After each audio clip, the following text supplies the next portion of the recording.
Hello and welcome back to Jijo Speaks. The cat notification was out a few days ago. I actually don't want to talk about a notification, and I'm sure that you are figuring out answers to a lot of questions that you might have. How to fill the form? How do I convert my CGPA into percentage? Should I add my family business, the work that I've done, work experience, and so on and so forth? I'm sure that you will find answer to all those questions. But with the notification also come with the realization that cat is near. We already in August, September, October, November. That's it. 26th of November is the cat day. Will I be ready? That is the question. So I want to address that particular question and in fact specifically talk about your strategies when it comes to implementing whatever you've learned onto the test. You are taking the mock test, right? You've been preparing for the CAT for some time now. Maybe you've started recently, yet to start. Whatever is the scenario, at the end of the day, we have to implement that learning onto the test. And that's where we get into a lot of trouble, right? Sometimes I'm guessing that you are still struggling with one section, maybe two sections. Maybe your scores are fluctuating a lot. You don't know what's going on. You've tried a few strategies here and there. Something seems to be working in some mocks. Maybe in some other mocks, that's not really working out. So I thought I'll address it. The starting point is to have, of course, a game plan, right? I'm sure that you have a target score in mind, at least a percentile rank. Now, you never know the level of difficulty of the CAT that you're going to take in 2023. Whether it's going to be like the 2022 test or 2021 test or 2020 test, we don't know. But by and large, we get some sense in terms of saying that if you get something that is close to about 90 scores overall, if you're able to score more than 30 questions net correct, you're likely going to cross the 99th percentile. That's if you look at the level of difficulty last year. If let's say your target is, let's say, something like a 95th percentile is what I want to get because that's colleges that I'm targeting. Maybe you need to get a score which is more than 60 marks if I go with the last year's level of difficulty. So you will have some sort of an idea in terms of what your target score is, right? This is kind of score that I want to achieve. And then you break it down in terms of saying that this is what I probably would want in VRC. This is what I'm aiming for in DILR. This is what I'm aiming for QA. Maybe some of you have probably figured out some plan at least, saying that, okay, in VRC, I want to probably get about 10 question net correct, where I can aim close to about 95 percentile score. Maybe in DLR, I'm looking at getting about another 8 questions correct. Maybe about 97 percentile thereabout. So that gives me about 18. I want to nail about 12 questions from QA because I'm good in QA. So that'll get me to 99 percentile. Whatever it is, you've got some plan of action. I'm sure that you have done it. If you have not done it, please spend some time in terms of figuring out what you think is a realistic plan of action is. That's it. When you are looking at each of the section, how should you approach that particular section? So let's go through one by one. Now, I understand that everybody is different, right? There is no one solution that applies to everybody. Can't be. It's not possible. So you eventually have to figure out what works best for you. So let's start with VRC, right? At this point in time, you'll have to make some sort of a decision, right? You are at this point in time able to solve X number of passages. Some of you were able to look at all the 4 passages with the VA questions. So some of you 3 passages with VA questions. Some of you just about do 2 passages with VA questions.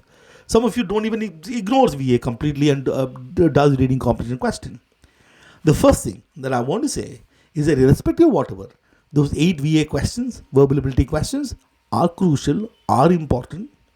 If you look at VARC section like this, the last year, the 90th percentile was a score of 23 marks.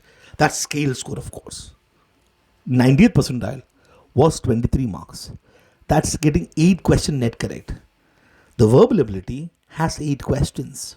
8.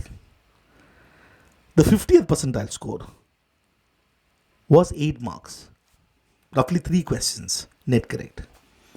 The 90th percentile is 8 question net correct.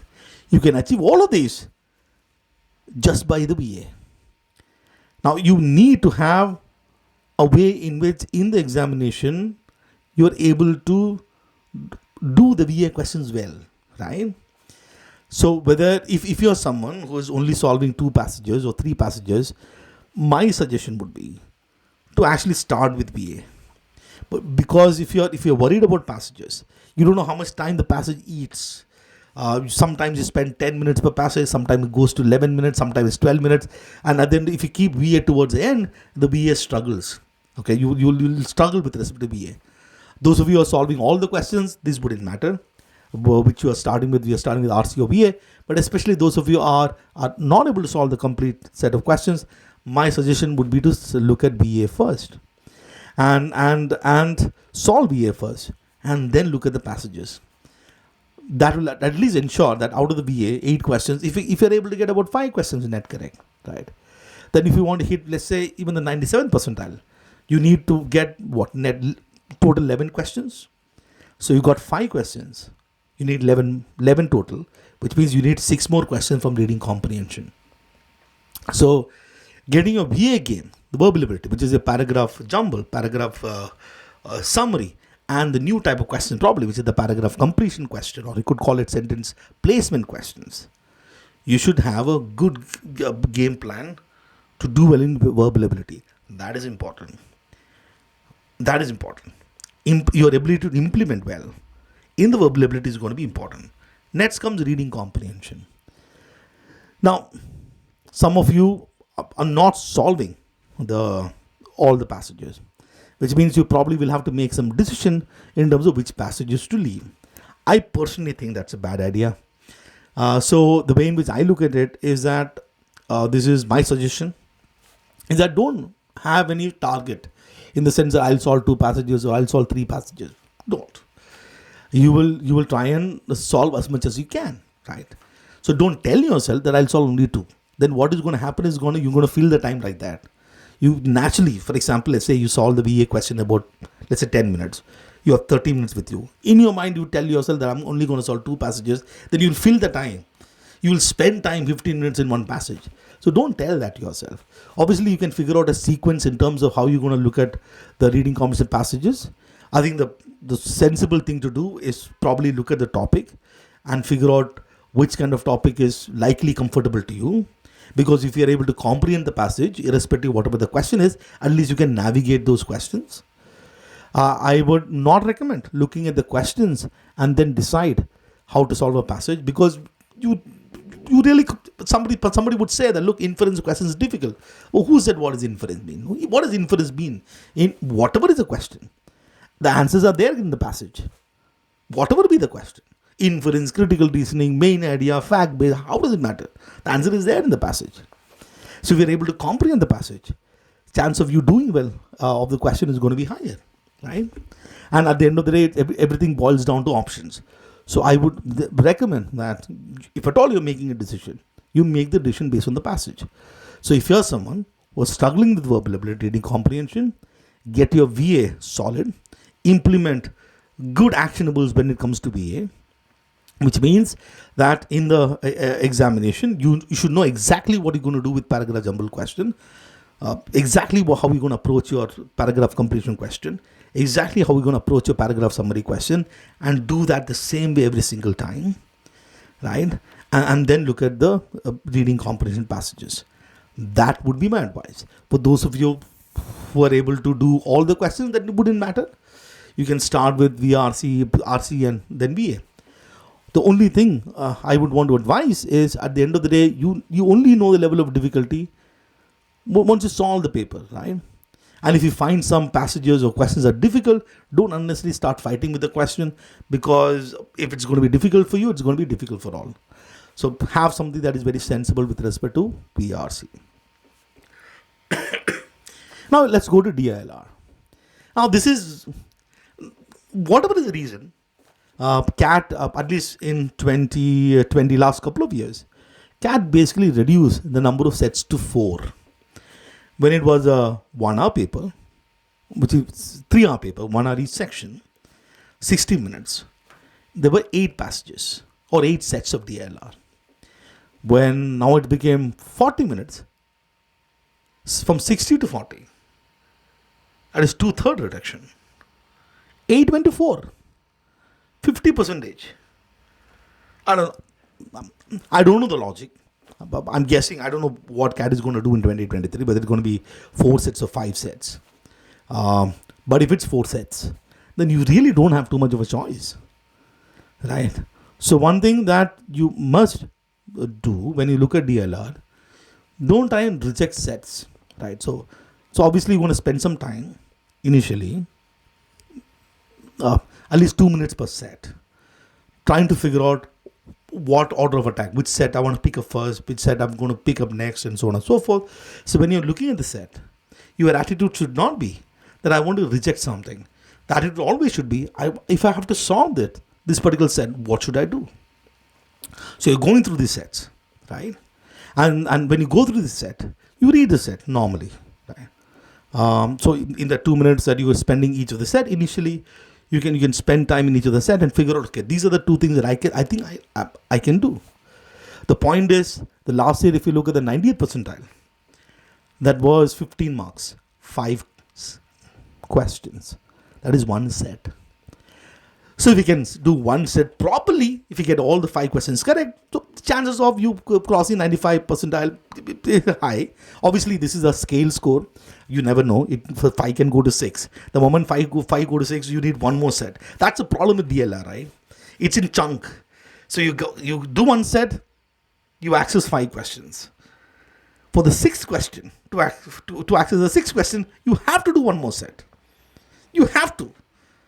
And then when you solve 1 set, it is not necessary that you're going to get all the 5 questions correct. So at the bare minimum, I should be able to solve 2 sets, right? That even if, let's say, I'm not able to solve all the 10 questions, if I'm able to solve 8 of them, I'll still be in the 97th percentile. In some cases, you should look at 3 sets because you want to access more number of questions, and thereby you can actually decide which question to solve and which question to leave. It is quite possible. Let's say you solve 4 from here, 3 from there, 2 from there, maybe 1 from the last, if you get the time. So the idea that I believe in DLR is, while you are selecting the sets, you should still be focused on the questions. If there is a question that troubles you, that pains you, it's better to just leave that question and move on. The time that is saved, precious time that is saved, by not attempting a particular question, which is very challenging to you, and where is likelihood of you getting stuck, not attempt that particular question, I'm not talking about set, particular question, gives you that extra bit of time to maybe to do 1 more. So the implementation that I will recommend for those of you who are really struggling with DLR is initially spend some time figuring out, I think, make a bet in terms of, okay, these are the couple of sets I want to start with. And you can decide on a lot of factors. One is similar familiarity with the set, the amount of information that is given, the type of question. So if it is a lot of type in the answer question, then you're not sure of the answers. So you might want to say that, okay, I probably will skip this set. I'm sure that you have at this point in time figured out some way, some mechanism in terms of you can decide on it. And I'm sure that is something that you should do. You should learn more. That your decision. Once you make the decision, do stuff slowly. Okay, so I'm saying don't focus on speed. Go through the set, read the information that is given, write the information neatly on the piece of paper that you have, and then move forward. Right. So and have this attitude. Definitely have this attitude that if I get stuck in a particular question, I will just leave it and move on. The more I move, the chance you will get access to more number of sets.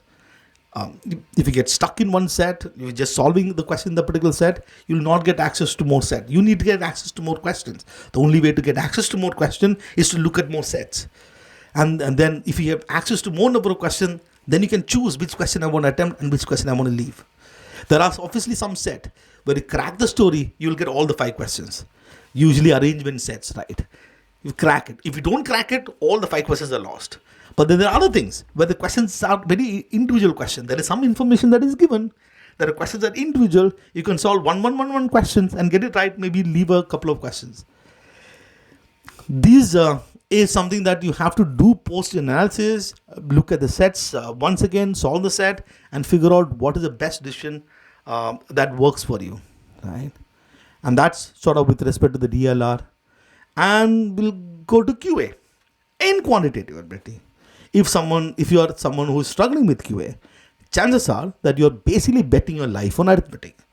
And I'm sure that there is all the more reason as to why you should bet your life on arithmetic, because arithmetic in the past 5 years has had the maximum percentage of questions. But that does not mean that every single question of arithmetic is going to be easy, right?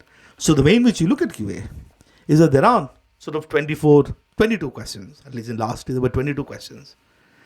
The first thing is that you have to evaluate all the 22 questions.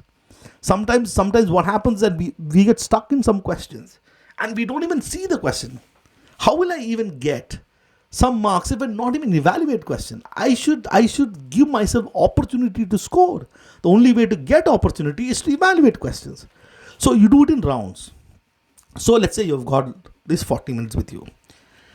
Let's spend, maybe we can count, let's say 15 minutes and 10 minutes. Let's say 15 and 10. Your first job in 15 minutes in the QA is to go through those questions and pick up those questions that A, you think you can solve, and B, you think you can solve in less than a couple of minutes. I think that's the intuition judgment that you might have. If you read a question, okay, I can solve this. Okay, I believe that I can see how to move this particular question. I probably have solved a similar question before. I can see the logic, and I think I'll arrive at the answer. Then attack, right? But you look at all these questions in round one. Out of the 22 questions that is given to you, maybe you did about 6 questions. 6 questions. That's it. That itself will get you close to about 90th percentile. 15 minutes, 20 minutes, and then do round 2. Right? Here, what typically happens is that there is a tendency of us not looking at questions on topics that we believe we don't understand. You have to look at all the questions. And I'm sure that there are certain, sir, I just don't understand the topic at all, so I'm going to leave it. Yeah, okay, all right, but you can still do a lot of jugaad. Right? At the end of the day, those are your problem solving skills. So you can get to know the answers. So even if, let's say, you have got preconceived notions about the fact that I like this topic, I like this, all that goes away. I have a question on the screen. Whatever my pre-knowledge about the particular topic is irrelevant. The only logic that matters is, can I solve the specific question on the screen? Just because I learned time speed distance does not mean that just because I saw a question on time speed distance, I'm going to sit and waste 5 minutes on it. You have a question on the screen. You want to solve that question. But whatever is the reason, you get stuck in that question. You have to move. There are more number of questions available. There are 22 questions available. And you do that in rounds. Whatever be the scenario, do it one round. From first to the last. And you must be able to see the questions. Right? You can even do this. Do the first 5 questions from this side. And then do the last 5 from that side. Next 5 from this side. At least change that. At least you're not going sequentially. At least it will change sort of your mindset in terms of thinking that every question is equally important. That I'm not sequentially creating in any order. I will do first 5 and the last 5 and then the middle 5. Try out. I'm sure that those things will improve. So the point is, for each of this section, eventually there'll be no perfect strategy for anything, right? There's nothing perfect. There is nothing that I can say that will be applicable to everyone. Impossible. That is definitely not possible. But common sense is its common thing. Is that I can only, so let me put it this way. The only thing that I need to achieve is this. I solve all the questions that I can. And I left those questions that I can't. That's it. That is the best that I could do in the test that I can see on the screen. That every single question that I had the ability to solve. I solved them. I made good decisions. And those questions which are out of my reach, I left it. That is something that we got to achieve. And I hope that this was at least beneficial. If you have any specific question, do put that in the comment box. I will pick up those questions and create more videos. And I believe that during this period of this phase of your CAT 2023 preparation, we will do more in terms of strategies and stuff. If you want me to do some specific topic, do let me know.